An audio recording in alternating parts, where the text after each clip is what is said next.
Oh.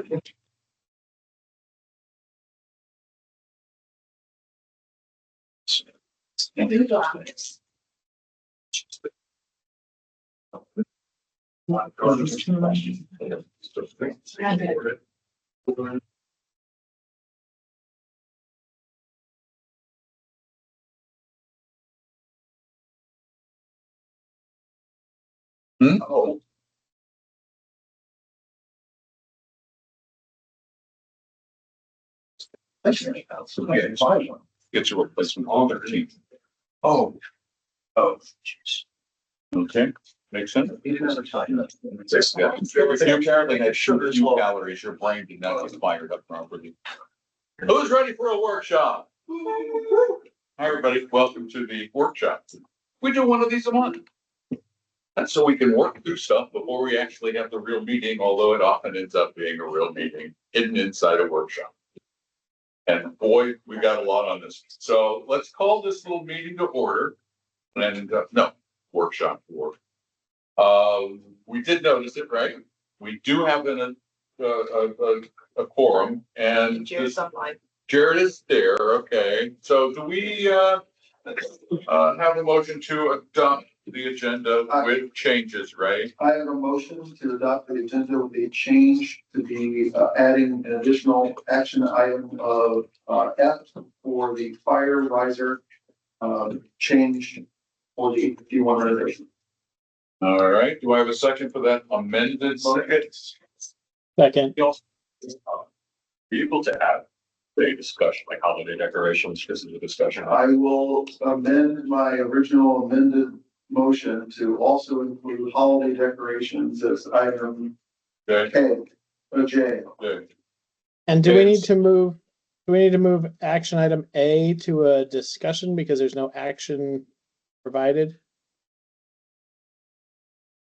Not an actual Yeah, I action. get that's true. I'm fine with that. I will also have A moved for K as a discussion item.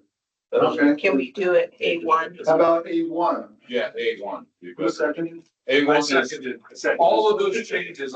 So A1 is now the liquor license. Liquor license.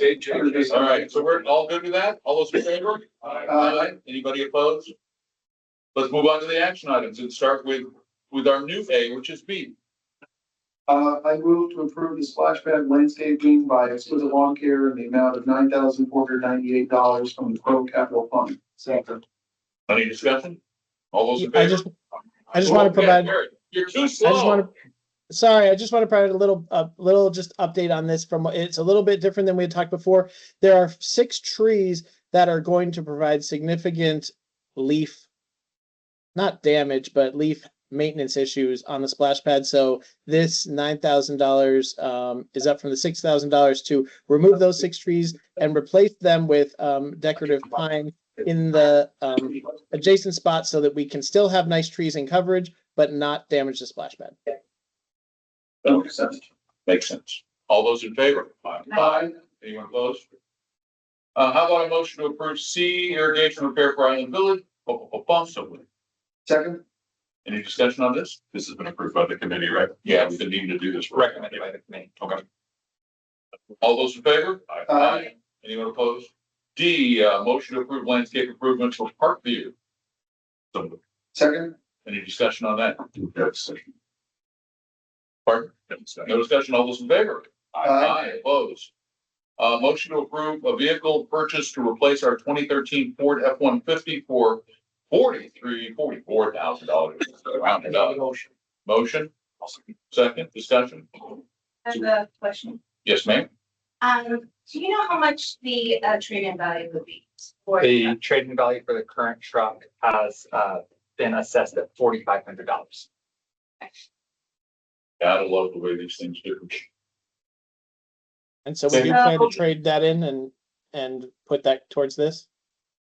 Yes. You also got to remember that there's significant amount of repairs that need to be made to the truck, which is positive. Okay. Anything else?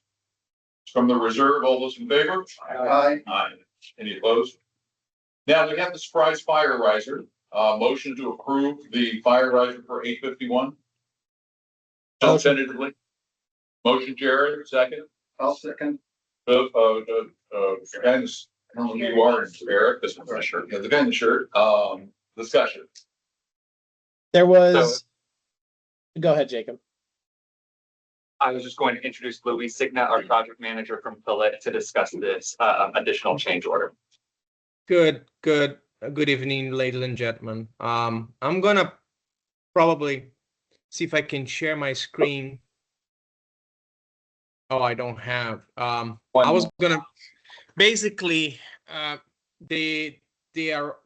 arose when we needed to shut off the fire riser water that comes into the building to, perform the necessary changes on the sprinkler system and the fire suppression system. And what happened is that the valve is completely rusted and corroded, and it's non-functioning. So right now it's open and there's no way to close it. To continue and be able to pass any inspections in the future when the building is ready to be occupied, we will not be able to get inspections done because of the fire riser shut-off valve not being up to code, which means broken. In regards to, there is some pictures on the change order that you can clearly see. There was not only the valve itself, but the assembly. It's pretty corroded, and it makes it impossible to just change the valve. So the assembly also was needed to be changed. In addition to that, we at Calic did an assessment on the pricing, and our due diligence indicated that the price is in accordance with what we believe to be fair. Okay. There is, Any other? Yes. sorry. No, go ahead. That's just one point. The total amount is $14,055. That includes all the work that needs to be done to change that fire riser valve and the assembly. On the materials itself from Ferguson, which is also included in that, we can the amount of the materials alone is 8,400 almost, if I'm not wrong. Yeah, I see that. There you go. So I'm open to any questions that the board might have.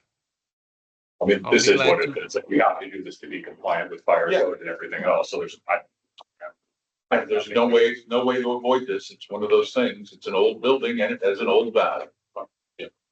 I was Any gonna other say, there's nothing that, the way that it looks and the way it's out of ground, there's no way this would have been discovered without actually doing the work. And before this was brought to us, they did have the subcontractor dig it all the way up to make sure that they were covering, like if there was something underground, they want to make sure that was covered in this too, so we didn't find something else in the next like 2 months as they were doing the work. So this is a full due diligence, and it is something that wouldn't have been caught before unless we had specifically asked for it. Is there anything we can do with maintenance going forward so we wouldn't have to replace this in another 30 years? That looked like it was in a pretty swampy. Someone put it in the ground. Yeah, But we're gonna put that in. inspect it monthly maybe or something. Well, it's also always exposed to water. This was the original one too. Yeah. so it's, and That's probably the lifespan. Is that about the lifespan? Yeah. I would think anything that's again, sitting in water itself internally and occasionally externally. so we reserve these anyway, like, well, technically, right? So I mean, what's Yes. what third of the program? So it's gonna be, it's not gonna make any sense. I mean, it is what it is. Also doing business. So all those in favor? Aye. Anyone opposed? Okay, motion passes. Consent item for discussion, the motion to approve 12 partner program 1-year contracts is recommended by the recommend. Thank you, Louise. We're all set. Thank Oh, you. yeah, thank you, Louise. Have a good night. Thank you. Your partner program, that'll be up for approval at your next meeting on the Okay. consent agenda. Any discussion of those?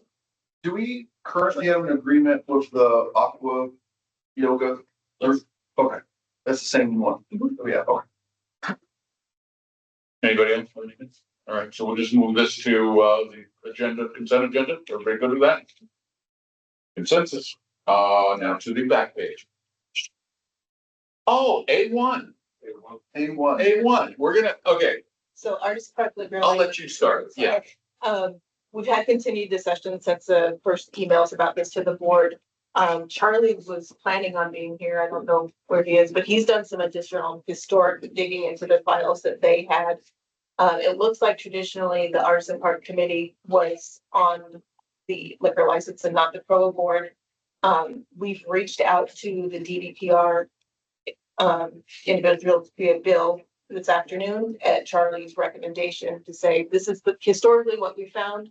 Can we just continue this process moving forward? We haven't heard anything back from them, so we're just kind of waiting to see at this point. But we wanted to leave it on the agenda, one, because that just happened today, and two, to give you the opportunity to ask any questions to Artisan Park or Charlie.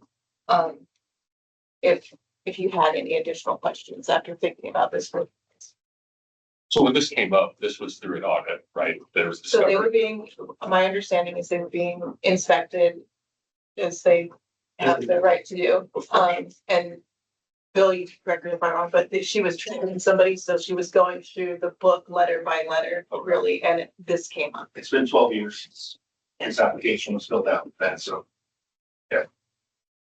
That wasn't acceptable. Well, we didn't know at the time that this is just, we discovered now that Yes. APC, okay. When the application was originally filled out, was there an Artisan Park It was filled, committee? so the CROA board passed a resolution authorizing the Artisan Park Committee to apply for the liquor license, and they applied for the liquor license.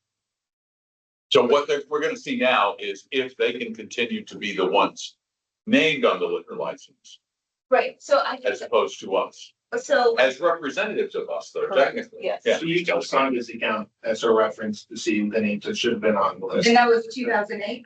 No, that's the current of this account. That's your 7 people sitting. When Artisan first got the liquor license, that was 2008. The initial. When was the Artisan Park Committee first established? They were, I don't know when they were first established, but they were in place when they applied for the liquor In license. 2007? Yeah, So if they'll allow it, then we would just continue that board's resolution from before. We would not have to change anything. Right. If the Department of Professional Business Regulation allows it. It's a profession. Otherwise, then we would have, then I think we come back for a big discussion as to what we do from there. Yeah. But I don't think we need to get into that yet. And I can't imagine if it's been acceptable to this point. Yeah, It would be interesting to see like, well, and there are other, what was the position again? Demetrius said there are other HOAs with liquor license with the board too. yeah, so the other HOAs that we reached, that Demetrius talked about was, yes, even their board members were on the license, or they hired a third-party vendor to operate the restaurant and bar, and then the association got a cut of the profits. Or you stop serving alcohol, or do you do it like we do for events and just do it event-based? I mean, that's what we do, right, for events. The event base. So can they can't serve liquor right now, right? It's. They have a temporary They extension. have an extension. They do, okay. so there's that, and they can extend the extension, They've given us one extension so far because it was. because it was 10 days, yeah, so. I don't think they're trying to shut anybody down. The paperwork standard. So why don't we wait and get the response from them, and then we can bring it up if need be at our next meeting? So Can you get extended that long enough for our next meeting if need be? I'll follow up this tomorrow. Any other questions for Bill? All right, moving on. Thank you. Thanks for coming by. The Baldwin Group, which is the real letter A. He is logging on, right? Do you want to start the 851 renovation update? Yeah, let's do that. Sounds great. Logs in. Let's do the 851 renovation update. Whose is this? Mainly just sharing some updates with the community and the board of the current project, progress of the building. So they have finalized most of the demo inside the building. So we're gonna jump through some pictures here. This is the back activity room, as it was in this is where we can really start seeing some changes being made. This was the back administrative office space, before, or with the demo in progress, and this was the former boardroom. We're seeing the HVAC system and ductwork being installed currently.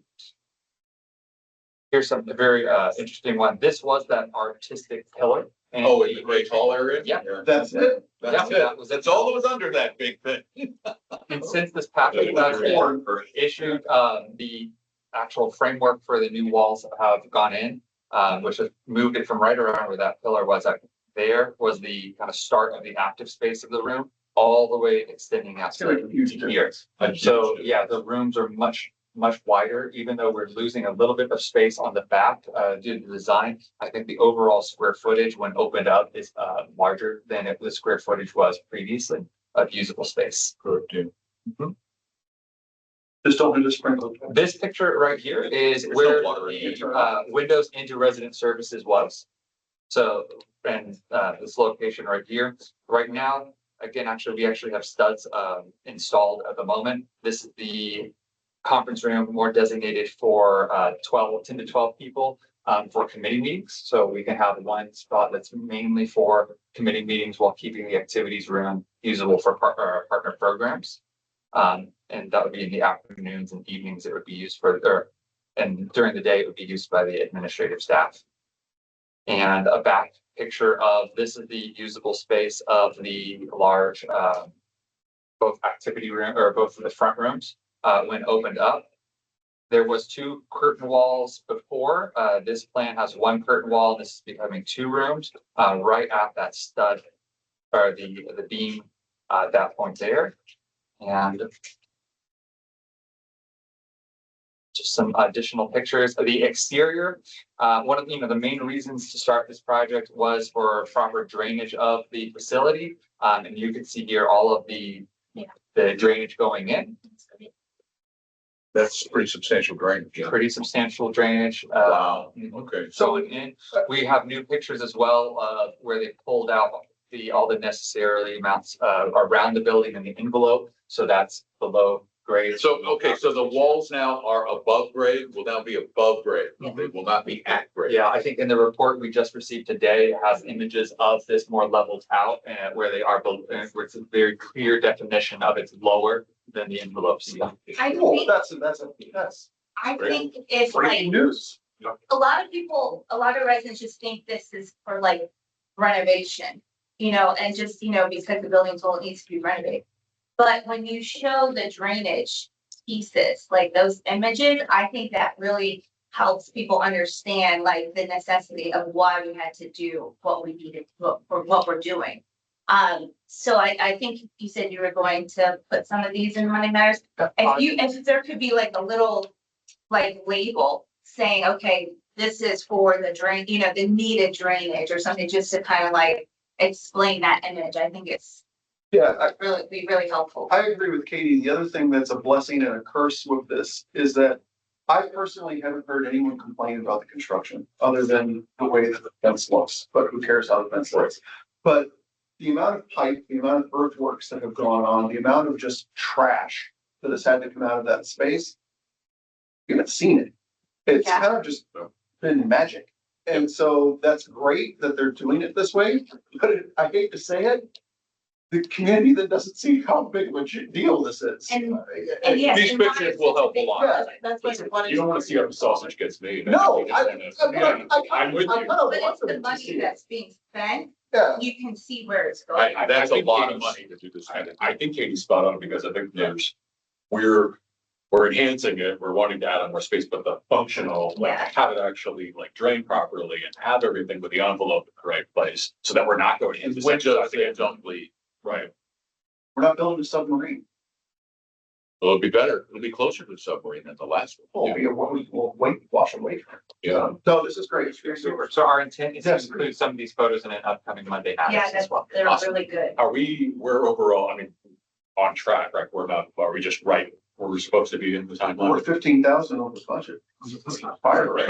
Well, you're on track with the timeline. Yeah, we're on track. We're the demo completed a few days ahead of schedule, and the rest of the pieces are coming into play.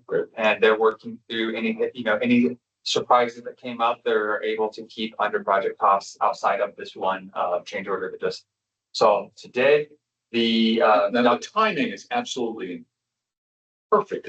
It's impeccable on this thing because they're gonna be working with the greatest weather in Florida through this whole process.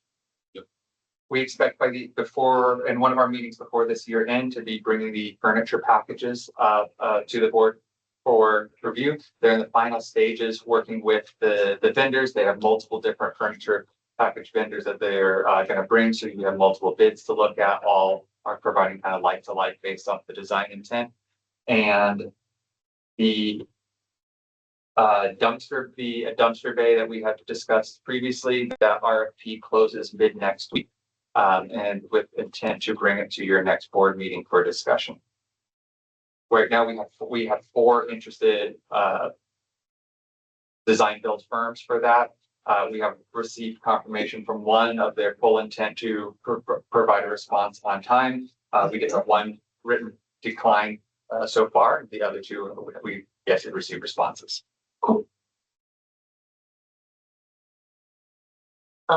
Doug from Baldwin Group, it's online now. All right, let's go to the Baldwin Group.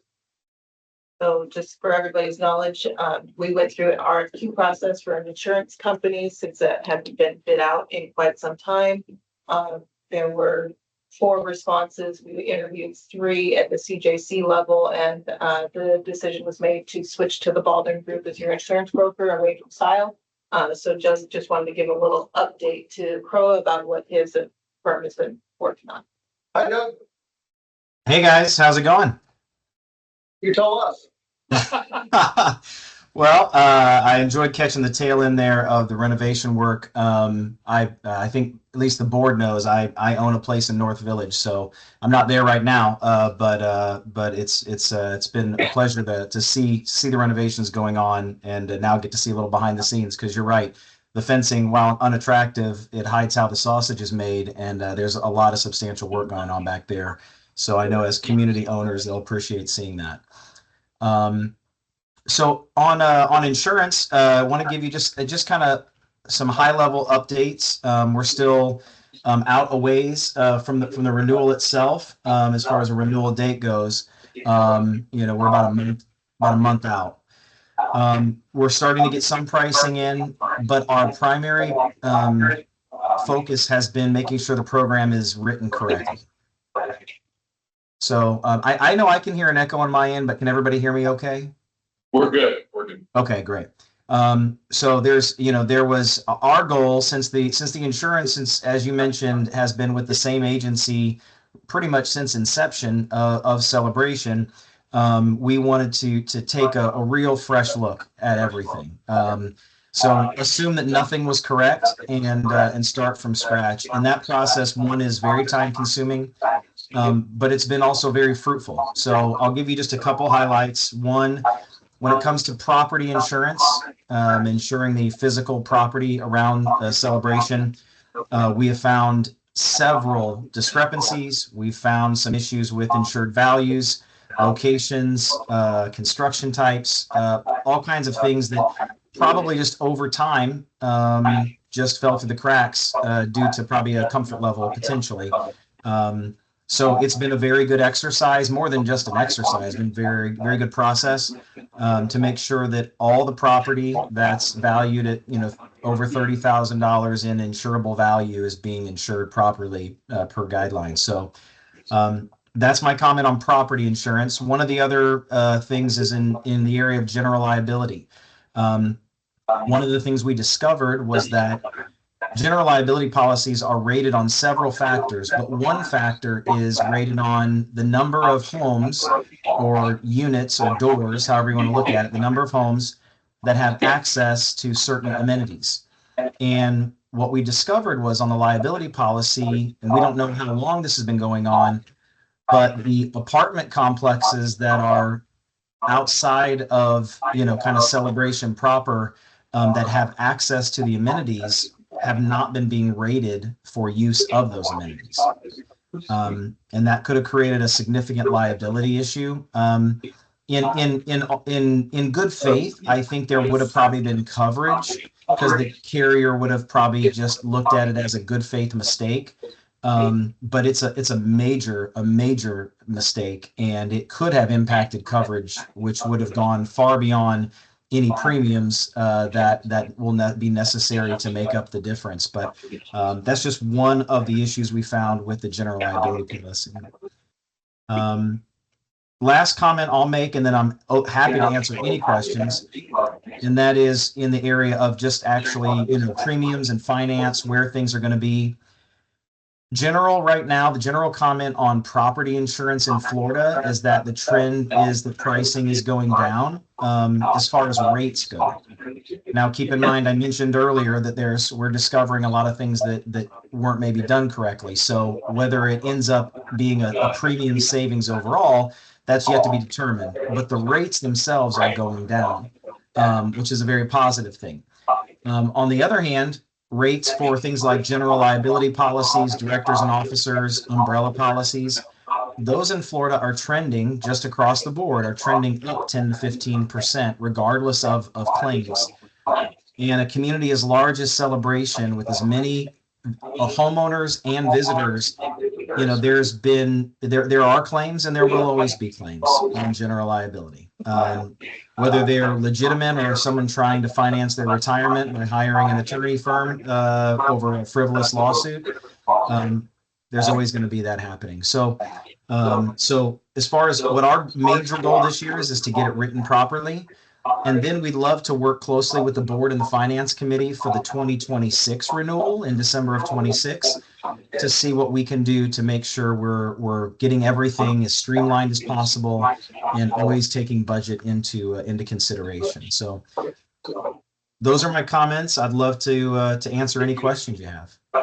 Question. So that was awesome. Thank you, Doug. So just for those who aren't on CJC, part of the reason why, I'll speak from my perspective, Jared, you may echo this. Part of the reason why we wanted to award it to Doug and your firm is exactly this. And they came into the meeting with basically an entire they came into the meeting with an entire over and insurance analysis. And I think when you look at that, to Doug's point, it's good to see that we're starting to action these, because I think there were some things that we saw that were definitely, to Doug's point, was it complacency? Was it just not keeping the finger on? We don't know, but now that we're addressing these, I think this is good. To the one comment that you were saying about the apartments, what are your thoughts about correcting that? Is that something we're going to be able to do for this policy cycle, or what's your? Yeah, we've already, so your general liability as well as a few other policies are on a package with Philadelphia. If you hadn't been previously with Philadelphia, there's a probably slim chance they would want to write it now. They're not doing as much in Florida with community associations as they used to, but they're happy to stay on existing business if it makes sense. We're a top tier producer with Philadelphia. We're certainly not the only one. There's a lot of large firms in Florida and around the country.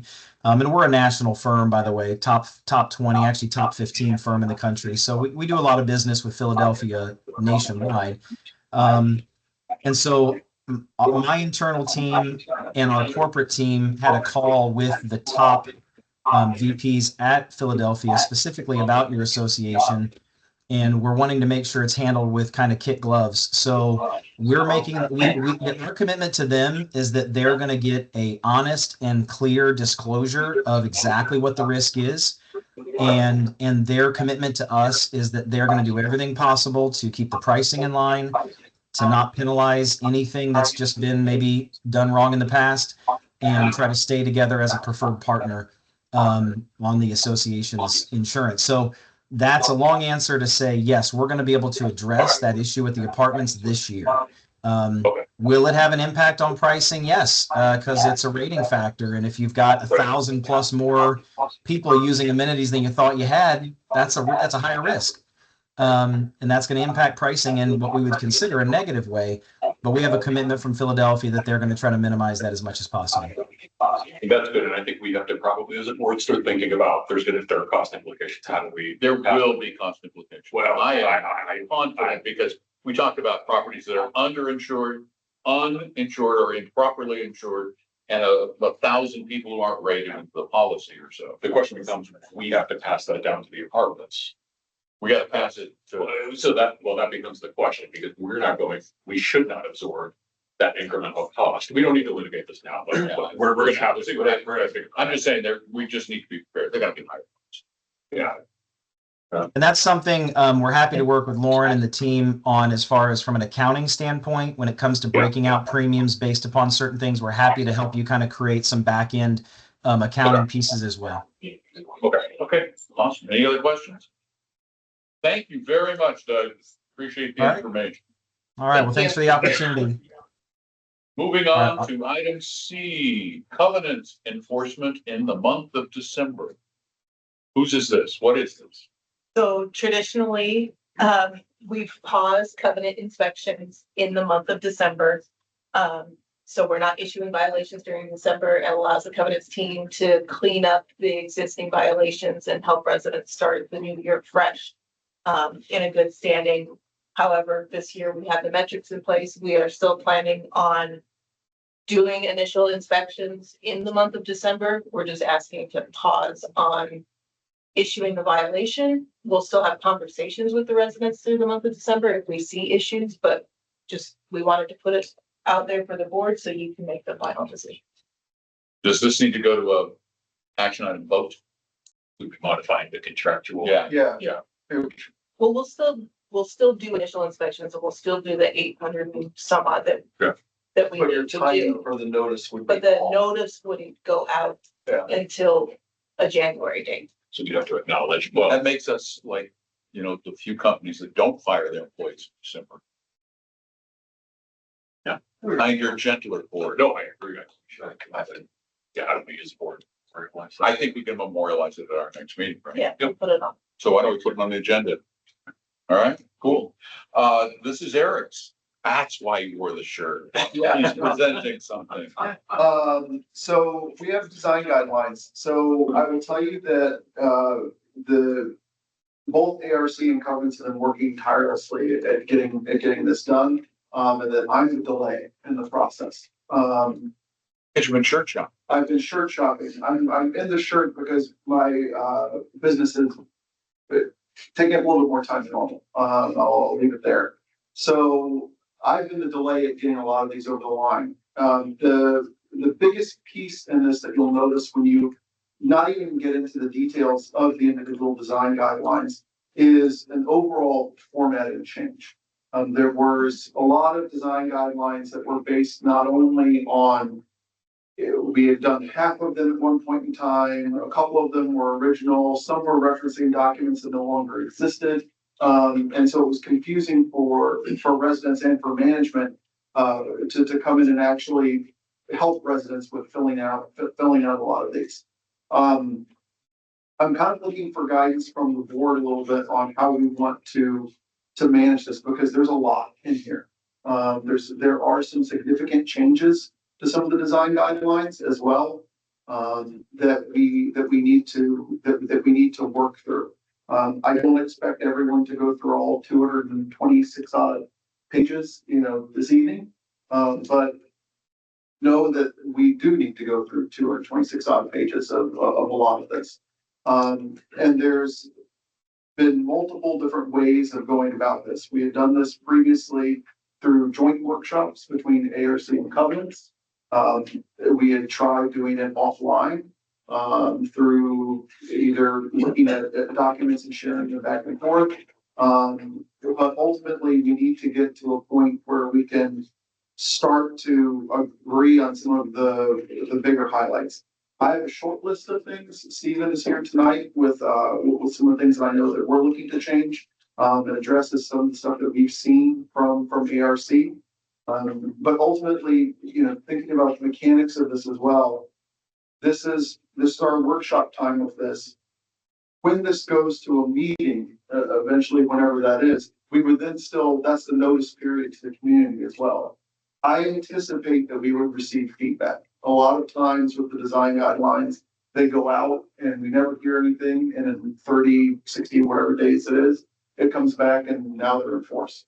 I do anticipate that we will receive feedback during that feedback round, and that we would kind of need to figure out how we want to manage that. Whether we want that to come back to the board, whether that needs to go back to the committee, whether it needs to go back to, both the covenants committee and ARC, however we want to manage that.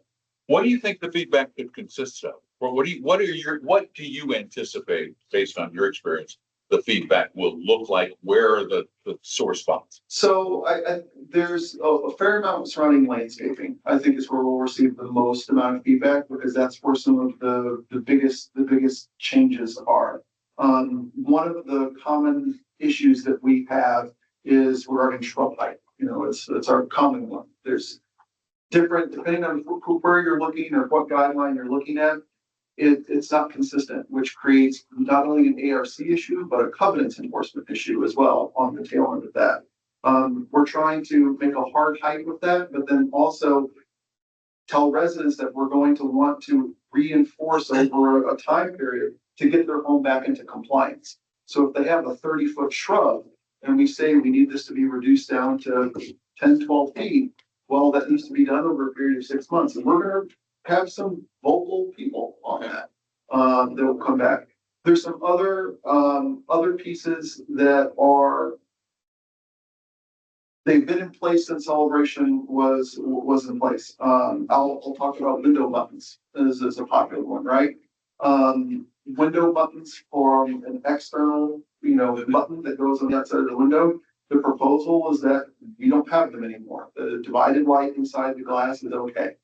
Is that correct, Stephen? That's the last one. Yeah, that's where we landed, and it's a constant feedback that we get from residents on it. It's hard to maintain, but we know that there are some purists in the community for that. We want to make sure that we maintain that standard. So we're going to receive feedback on some of these pieces.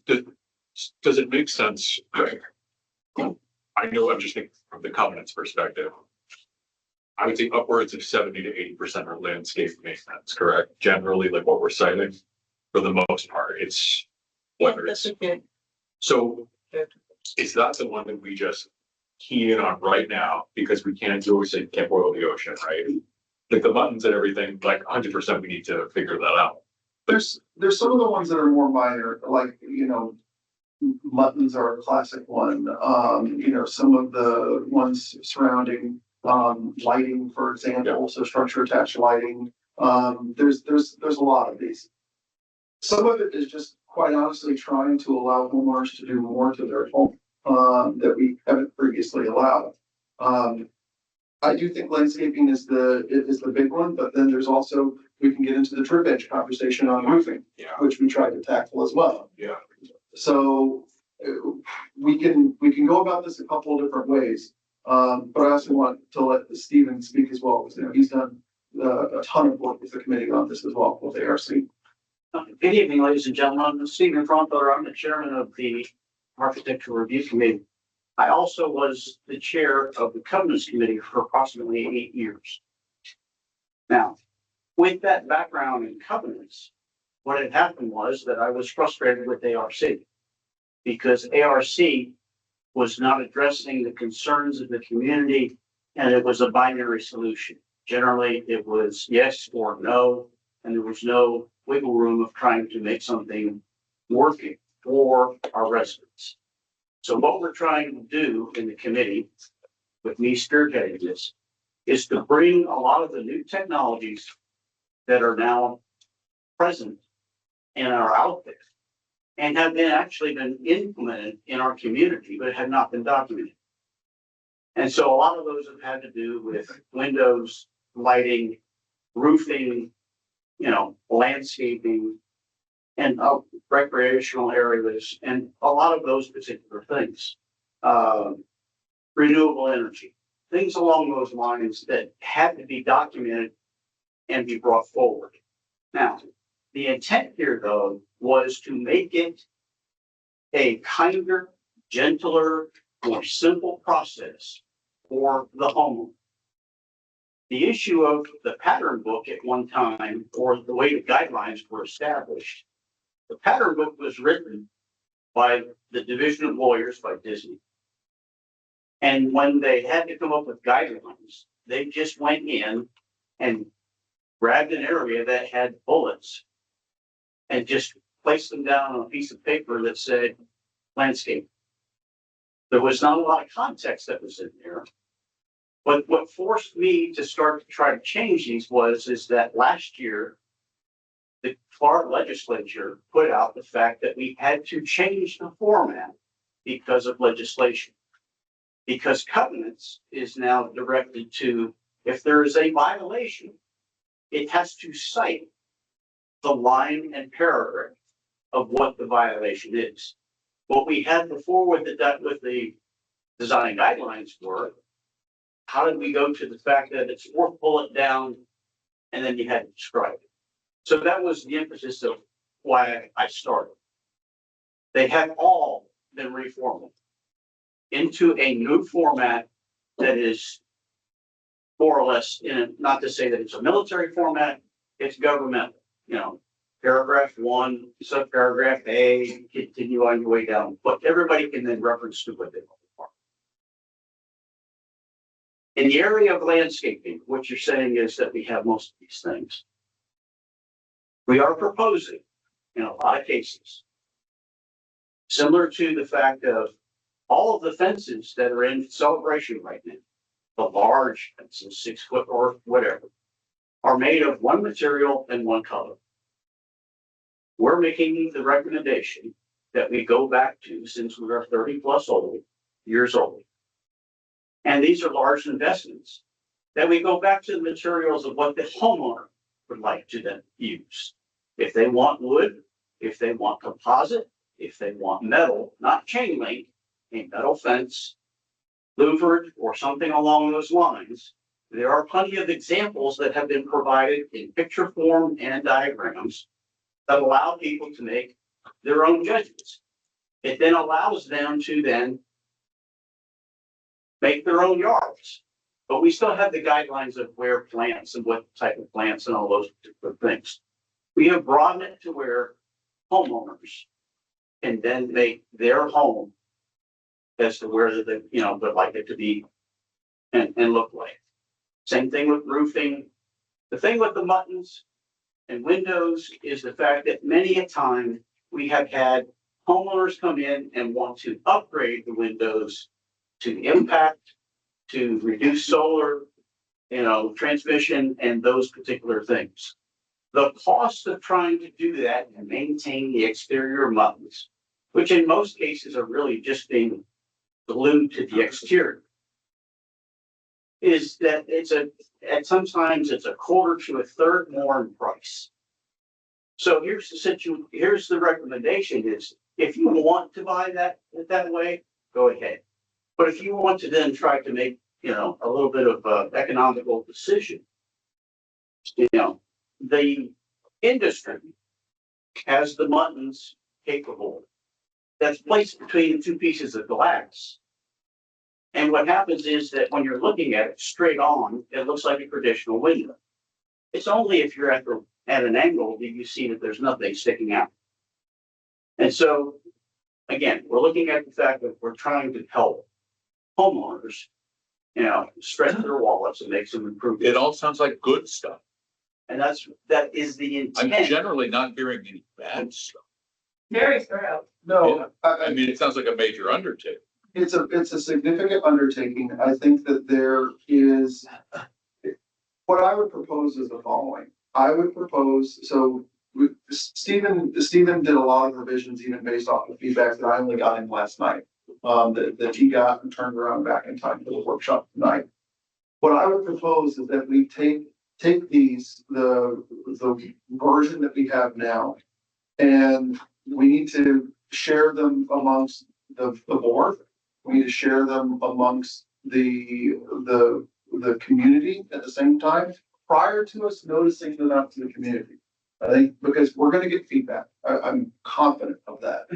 And I think that I want to make sure that we are overly cautious in communicating these things to the community when we do changes of this significant magnitude. I think that's reasonable. Capture the feedback, and then from that feedback, then hold either a specific, town hall or joint meeting or whatever we need to do for the revisions before this thing goes out, and then we vote on them from the formal notice period. Now, we have been in the process of doing, I started this when I first came on to the ARC 2024. And the issue with that is that it's the fact of having to sit down, reformat, and try to bring things online. Now, again, the guidelines are the rules. It's the intent of the association. Covenants is the enforcement. Now, again, I was on that end of the stick. I know how that end of the stick works, trust me. So what we're trying to do is that in ARC, make it both easier on both sides of the fence and try to make it better for our homeowners. I'm a homeowner and I want to No, ensure I think that sounds like what you're trying to do. Well, and there's also, and Gary's hand up, but we have to think too about our administrative expense as well, with staffing time, the amount of time that we're issuing covenants letters. So if we're making it, if my only concern is that if there's too much gray area, right, where you have potential, I don't know, coloring out something. There's a fine balance, right? Because obviously you want to be very specific at certain points, but you don't want to necessarily just allow everything. Yeah, So I understand that, but what has happened in this community, and it has been this way for 30 years, it's a binary situation. sure, It has been yes or no. There's Now, no my gray. 8 years of being in covenants, I worked as hard as I possibly could with every homeowner to not have them defined. To find acceptable shades of gray. Right. Now, the issue with that is that if there is a question by covenants and they cannot make a decision, then refer it back to ARC. Simple. Gary? Hi, Gary Hustle, Chairman of the Covenants Committee. I spent the last 2 weeks reviewing from online what they had already done. And I certainly applaud ARC and Stephen for reformatting them because they're easier to read and it makes it simpler to fill out an application for ARC. That is outstanding, and I'm glad they all look similar. However, I found lots of typos and inconsistencies and incomplete sentences. And the inconsistencies are glaring because they contradict each other, not only in the same document, but in among documents. And it's numerical numbers or. Well, and that goes to a point I was going to raise, that maybe we just, the idea of sending it out makes sense, but As it is now. no. I think to the board and to the committees initially, this is what I was going to suggest. They go out to the board and to covenants and ARC initially for written feedback. Purely written feedback to get rid of these of immediate issues that a layer of expertise is going to help ameliorate. Then I love the idea of sending it out to the public to nip it in the bud. But again, I would ask the same rules apply. It not be a come out and yell at everybody meeting. It be a responses in writing to the committees so that the committees can look through these and go, that makes sense, that doesn't. And if there's some question between the two committees, something big, bring that to the board.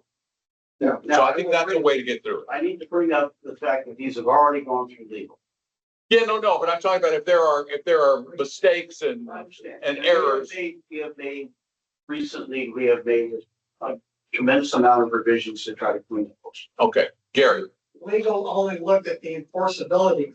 From what I read, legal didn't look at the inconsistencies. It wasn't a good review. Okay, what we're saying is we're just gonna. that's kind of what I'm saying, Gary, is that I'm saying, yes, legal looked at it and legally it's fine, but that before we send it to the public, if you've looked and you're on the covenants committee and you believe there are typos and illogical transitions or something, so that there are contradictions, that we look at that, then send it out to I was gonna ask, like like when I'm looking at this, you know, to me, it's like very thorough, like what specific like type of in should we be looking for? Like what See, exactly? that's what I'm afraid of, is the board is not gonna read all 220 pages. So that's why I submitted a small document of the table to point out the paragraphs of the numbers. For instance, there are 2 landscape design guidelines, but there are 3 differences on the height of shrubs. The numbers don't match. That's one example. Okay, that's what I was, yeah, was wondering. So what is we talk about the time horizon, so we want to. What's our goal? What is our current goal on getting this? I would love to start 2026 with, at minimum, these being in the new format. Here's the other fun part about this. That's not gonna happen. I think it could. I do think I think we could get there, because here's the other part. You can still change them again. Yeah. Just because we have them now doesn't mean that they're still not set in stone. And I think that we can do that. I don't want to rush them. But I also know, oh, sorry, go ahead, Jerry. Do these need to be voted on by the community? Like, is this something that the board just says we're making these changes, or does this need community vote? So, yeah, no, it doesn't need a community vote. What happens is that, so mechanics of this is it goes to a board meeting, we vote to say we are implementing new design guidelines, and it goes out for notice period. And should we determine? What's the notice period? It was 41. I think it's, Yeah. so that's why I'm saying it's, hitting it by January 1 is, Yeah. And do we want to give the committees, what, 2 weeks? So like you back into at least January 1 with 2 weeks for the committee, then getting it on our agenda, then publishing it to the community, communicating it. I mean, can we get to January 1? Like nope. February. A realistic timeline is to do this by the appointment of the new committees and the new board. I think that's actually a very, Jared, I think that's a brilliant goal. So I agree with you, Jared. I will say cautiously, my concern is I don't want us to get to a month before we seat the new committees. And then we say, well, the new committee is going to be in place. So why don't we wait until the new committee is seated? Yeah, no, we need to just have it in place by the time the old committee leaves. So the new committee is now dealing with the new stuff. Yeah, Yes. I think that's fair. We've got through April to do that. Yeah. There. But let me ask you a question, because I've done a lot of reading on I know the state does not have grandfather rules, but they do have some stoppable rules, and they do have some selective enforcement rules. And the courts have found in multiple cases that things that go unnoticed for a particular time, because there've been different cases, that you cannot come back and say, you got a 15, 20-foot hedge, you got to cut it. You can only enforce it going forward. So depends on the lawyer you ask, from what I've read. And it also depends on how much you want to spend as an association fighting it. Because the other part about that, so let's take a shrub height, for example. I was just because I know in the main village, there are a lot of high shrubs. Let's take shrub height. The first, what Becker says on their site, I read about this, is that we have a original design guideline in our, not design guideline, in our charter. It states that we can enforce landscaping rules. So we can say that we're going to enforce it as long as we provide a notice, then yeah, we can make a change. Now, if it's a violation that wasn't caught previously, can we go after them for said violation? The courts have been ruling lately, particularly a lot. No, correct. Is where it lands.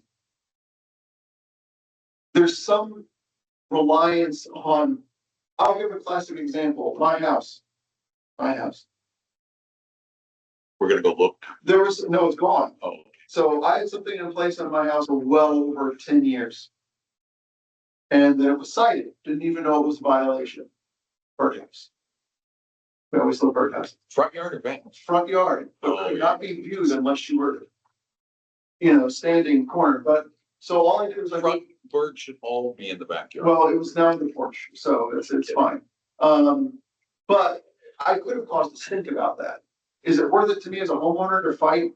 No. But when you have 100 homeowners, like, That's where it becomes a different challenge. So I think that we will need to understand as a board where we want to kind of, either say, because the term grandfather, there really is, There's nothing in the law. it's not grandfather, it's just that you can't enforce it.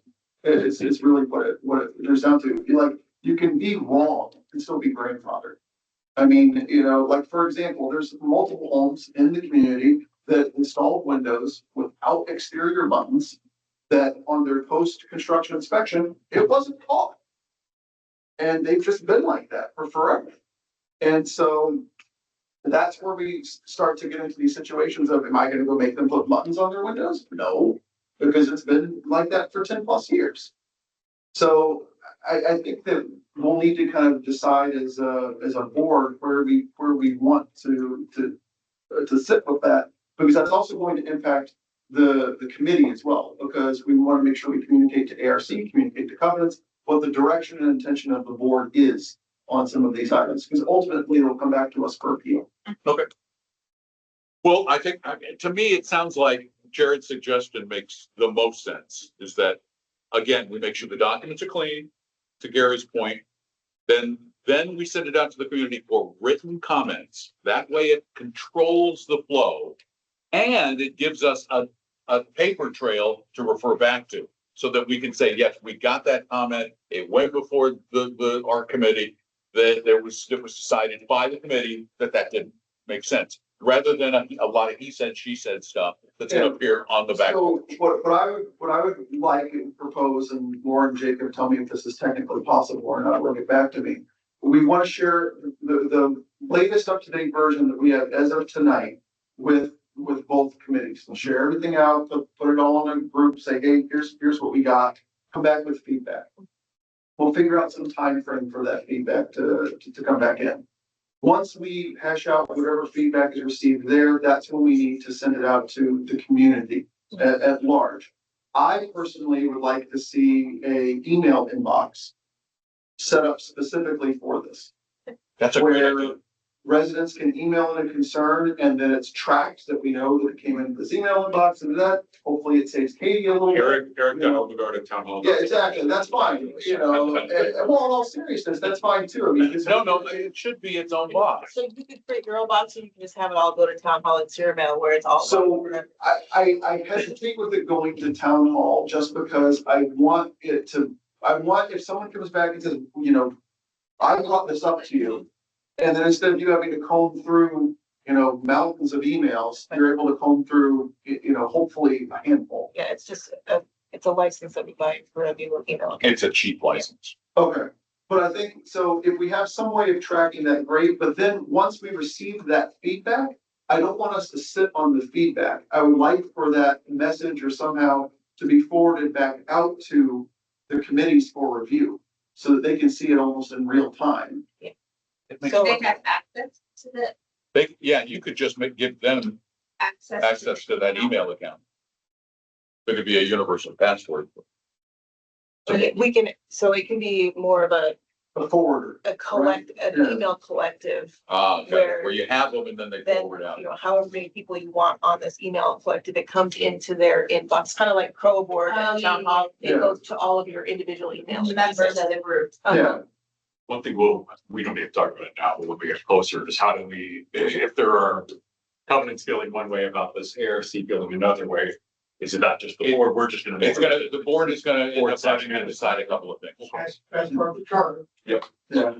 All right, moving along now. I think we have a good plan on that. Thank you so much, Steve. Appreciate all the hard work. Thank you, guys. Charter Sanctions Committee. Lauren? Yes, so Charles reached out to the covenants committee. There are at least 3 members that are willing to sit to hear this matter. So the recommended next step would be for the board to vote on what your proposed sanction is to this committee, like you do vote to propose fines for covenants violations. It's then on the next covenants committee agenda, and the ones that are willing to sit and hear can adjudicate, the other ones will abstain. I would like to see a recommendation from management as to what the sanctions should be. We can provide that at your upcoming meeting, because it would be on their action. Do we need to do any resolution or a special appointment for these 3? No, because we're gonna couch it in a covenants committee meeting, so you'll have form of the committee the ones that don't want to participate are gonna abstain. Okay, but how do the mechanics of this work again? So we would vote at a meeting to then make a recommendation to So the at your, committee? okay, so when you, What the sanction be? so Sanction piece of if it? like a covenants violation, Oh, at okay. your board meeting, you're voting to propose fines for that list of Same thing non-compliant. like we do before. Same exact thing. We're the state's attorney's office. Okay, okay, Yeah, okay. we're, You're proposing. they're the same. prosecuting or they're judging. Judging. They're the yeah, judge. Okay. Grand jury. The Yes. individual will get a letter saying there's a hearing date and time. Here, they have their say, the committee hears from management and they say, yes, impose the sanctions, or no, do not. Garrett, Because there are 7 members of the governance committee and you're asking all 7 to sit there, but only 3 of them can actually vote. You need to have the lawyer put this in writing, that it refers to the sentences in 720 to give us legal background for those 3 people to be the majority in the vote. You understand what I mean? yeah, I think, actually, yeah, that was the point I was gonna raise, because 720 specifically says a committee of 3 or more. It could be the governance committee, it could be any committee. But we need to, it says basically we need to assign that committee, and if it's not the whole governance committee, and you have a quorum and 4 people are sitting out, it's still, it's still a quorum, but they abstained, so they are taking action. so basically it could, the entire committee of 7 could vote. So Yeah. we're giving it, I just want to make sure I'm clear on it in my own head, that we're giving it to the covenants, and then 4 members are saying, I just don't want to vote on it. All 7 could. All 7 could. The way that I. So all 7 could. Yeah. Well, you need to make it clear that if only 3 people vote, according to 720, that's all it takes to approve the sanction. So shouldn't we? 720 only says how many people have to be on the committee. I know, but somebody has to give an authorization. We're naming these 3 things. was all we need. Again, I mean, I don't know. But I think that, I don't want to overcomplicate the sanction a little bit. I agree with Gary that I think that we need to, I know this is gonna sound stupid, but it's, if they don't vote, then it's abstention by not voting. Like that is the vote. Yeah. that's an abstention, but It's the same as when I'm online and I stay quiet because there's a delay. And if I don't say anything, then I didn't have a problem. no, see, I think they actually have to abstain. Yeah, they do. A They no need vote, to They need to say abstain. a Yeah, no that's vote true. is a vote in the affirmative. Yeah, that's true. Yeah. Yeah, there's not. So So you would need to make sure. We'll make sure they're all clear on the process and what's expected of them. Sounds And good. I will be at that covenants I love it. committee to assist. And I'm gonna set that one out as liaison. I'm not gonna. you should, actually, you shouldn't, No, yeah, because we're the prosecutor, we're making the recommendation, and then it's supposed to be solely them. I'm saying I'm not. Yeah, no, that's what I mean. Yes, Yes, that is a correct decision. Correct, yes. Converged services, number F. Okay, so this is a group that made a presentation to the finance committee. They were looking for, what they do is they go out to broadband, cable, satellite, TV, telecom services and negotiate on behalf of associations for either bulk service agreements or exclusive advertising agreements, and in return, the association gets some money. They want to engage with CROA via a letter of authorization to allow them to go out and approach these companies. The finance committee, Bill Kidd was there, he can kind of share some of their sentiments. We just want to explore it. Yeah, It's basically all good. it's just an exploration, you're Okay, authorizing them. I guess, but We did this before. What? It went over like a lead balloon. yeah, I mean, we've got two incumbents, both of whom are gonna sue our asses off. Pardon my French, they're gonna sue us if we give a contract to some other company for exclusive internet and cable. So this doesn't pass. This doesn't, I don't even wanna do, I don't even wanna. You just not waste time. So I the only agree. thing, the only thing that I would, here's my opinion. We actually have the right of entry and all of that, but we don't have any of that. Because. Right, we don't- More apartments and condos. Right, we don't have anything to do with the, So to me, it's either looking at a bulk agreement for the HOA, which I personally do not support. I do think that the only thing to me is interesting in this is if they want to explore any cell phone type thing, but we don't own any tall buildings. No. So, Well, and we have the Disney restriction, we can't put towers around us, so that becomes moot. So can we all- just I think all of collectively this agree to moot. say no thanks to this? I hear a consensus of no thanks. Yep, we got a consensus of no thanks. Leaf blowers, Katie, oh, my favorite topic, So, come on, okay, tell us what you think. well, this is very good design guidelines. no, this is basically, we've had some homeowners comments regarding the leaf blowers and, I have received emails as a board member, I'm sure other board members too, regarding the topic of leaf blowers. So what I'm wondering is, now there's many different types of solutions that, have come my way. And I don't want to make like a recommendation on like what we should do. Is this leaf blowers for the community or leaf blowers or Maintenance. vendor? Just- Our Just ours. Okay. And like residents understand too, that, we have no say over what the vendors are using right now, and this is just for CROA maintenance. And what I'm thinking before we make any, changes or discuss making any changes to what our current system has, is to maybe try and utilize the electric ones that we do have already at Spring Park and Long Meadow to see if it does make a difference. And see, like, if residents give us feedback, like, oh, I noticed you're using the electric leaf blowers, and then like if maintenance feels that they're, it's something that's feasible, and then once we get that, after a couple months, maybe then rediscuss it for the future, or when as things change and we have to buy new ones, if it's a possibility, if it makes sense to continue that route. But I guess the main question I have is if we could try just using the ones we have now at those two parks. So they don't use that in long man. So, What? They almost wake me up every morning. Well, yeah. 7 a.m. with his gas powered. no, but what she's saying is use the electric. Yeah, so Yeah. they're not, I think said. No, they're not doing it now, they're not doing So it. yeah, I wanted to test them out at Okay. Long Meadow. How early is, I'm gonna ask these guys, hold on, how early are they out?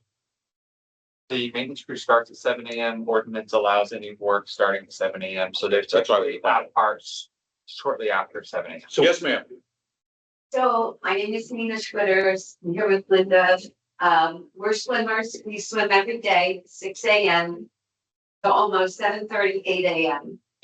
Ever since the new pool, the new park playground opened, the leaf blowers are here every morning between 7 and 7:30 for 45 minutes to an hour. So the gasoline blowers.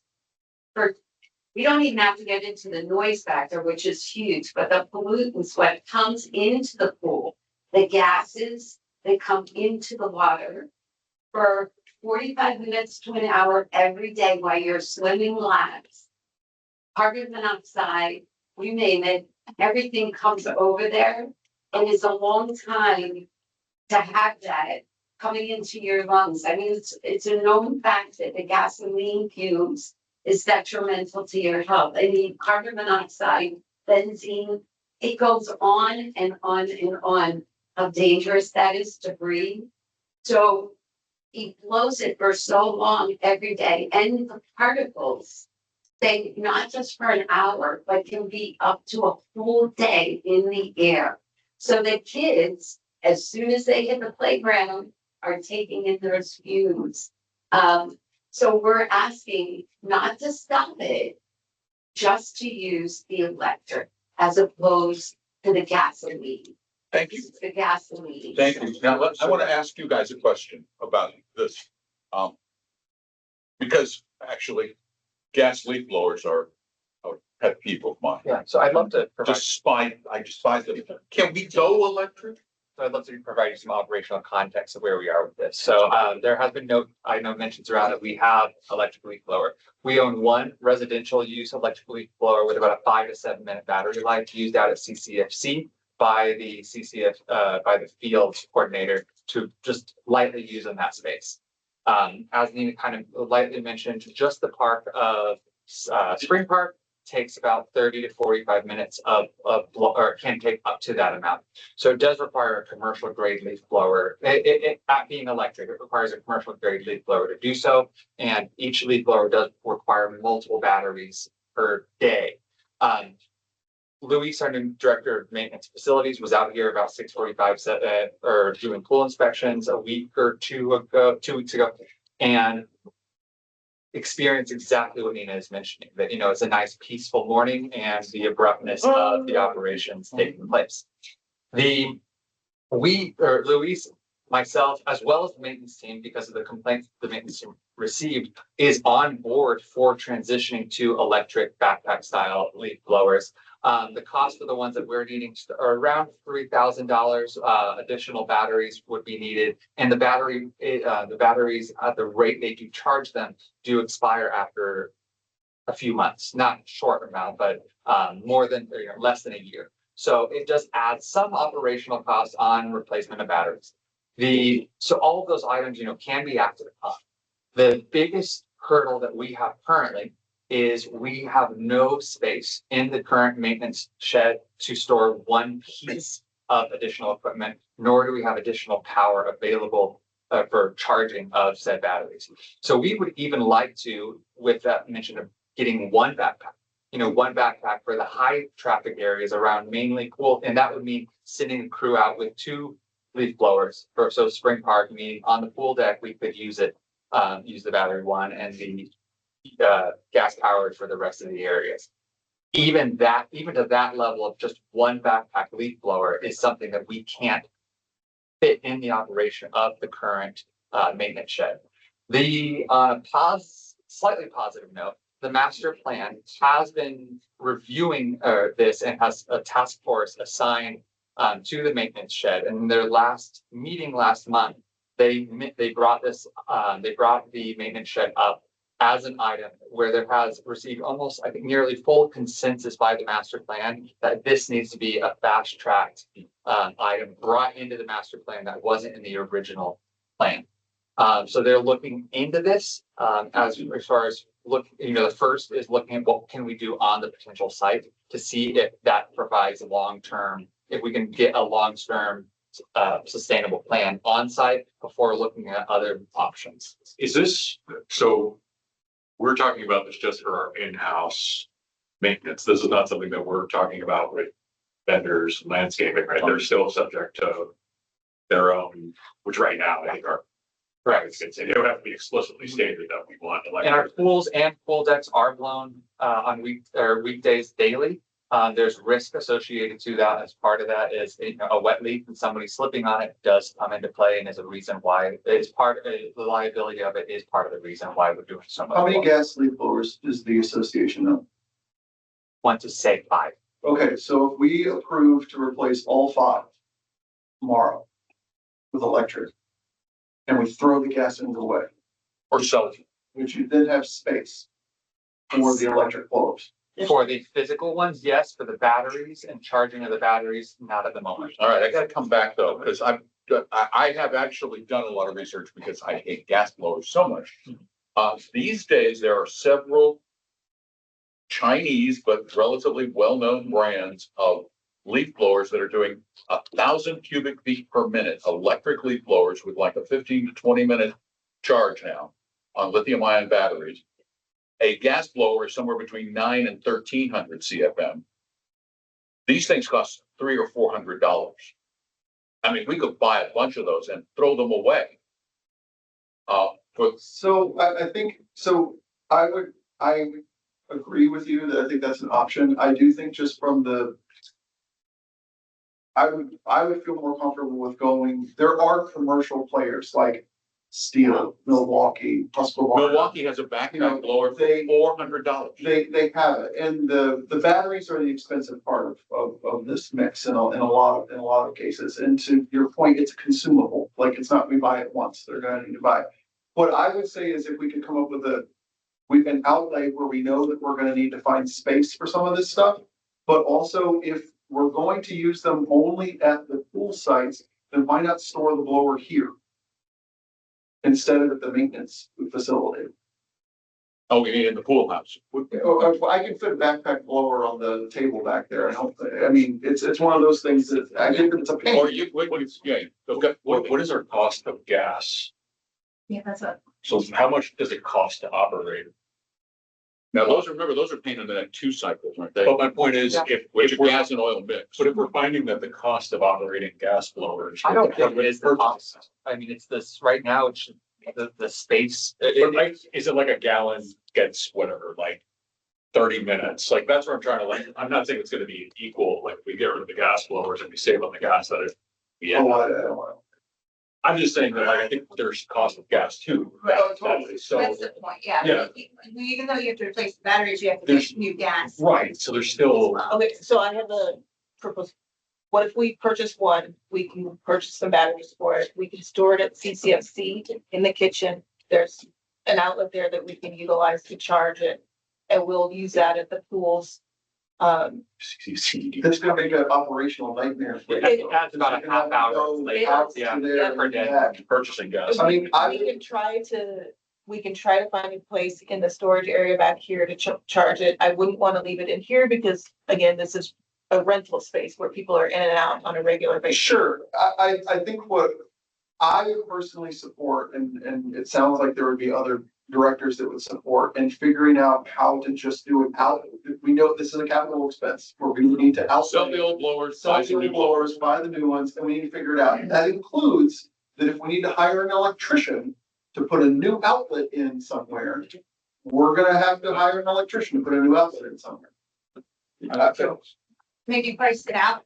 We'll price that. But yeah, I was just even thinking just to test it at Spring Park and Longmeadow, just to even start even with one.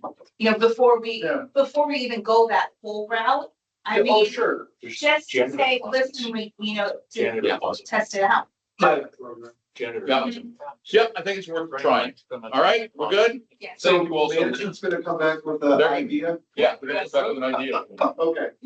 We've got the celebration sanitation disposal fee increase, which we all read about, I'm sure. It's one of those things that happens because they increase the Tipping fee. tipping fee, so.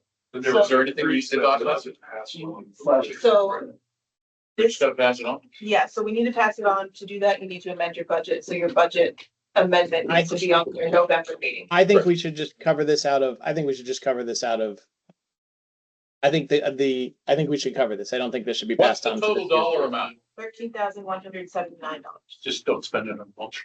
Yeah, No, I I was mean, that's a wondering lot of money. Yes, if we could have Or 2 blowers. operating absorb the cost. yes. It's a a little over $13,000 negative to your. Yeah, it's gonna. We're gonna have to come up with something else to cut that. But it's to the point, it's 55 cents per door per month. Yeah, What's the easiest administrative way of doing this?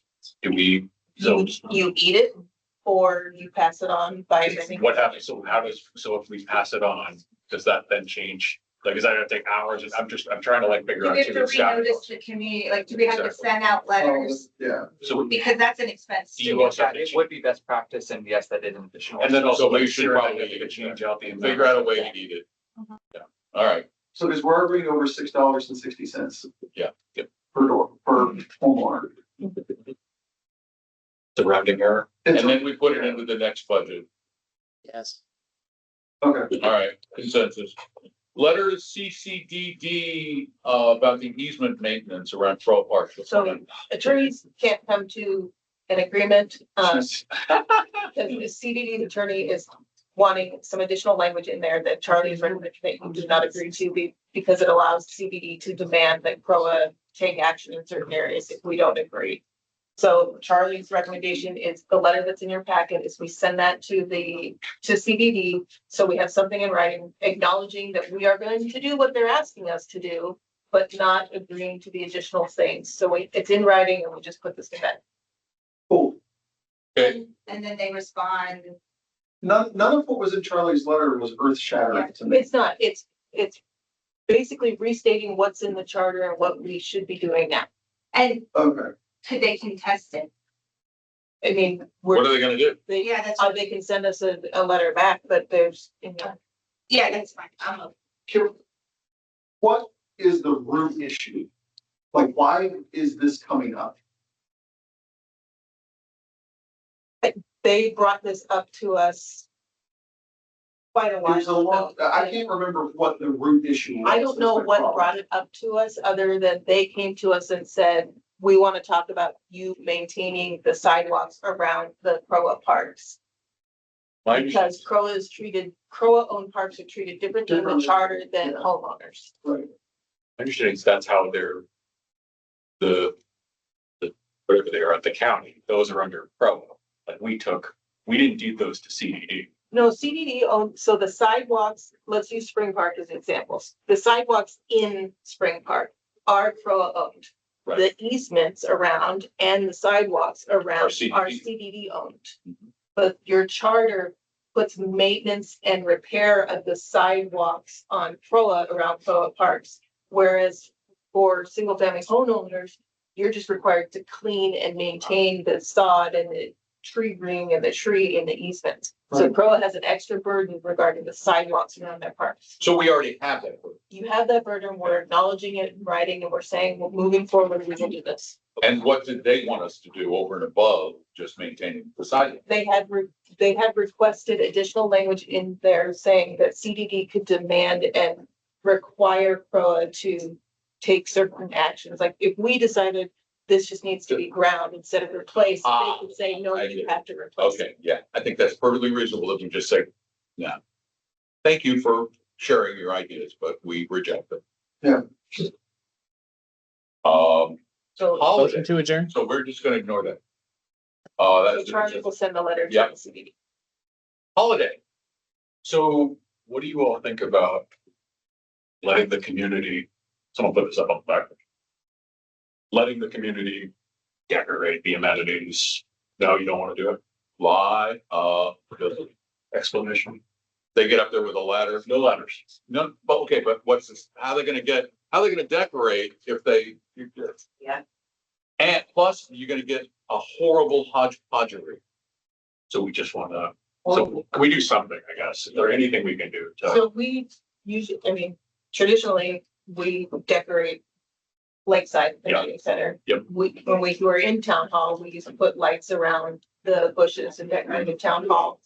The menorah goes up in the CDD square. And the last couple of years, we've been decorating Island Village, but that's part of a pop-up event that we do with the foundation. And then we also put it on the holiday home tour. I've seen it here too, right?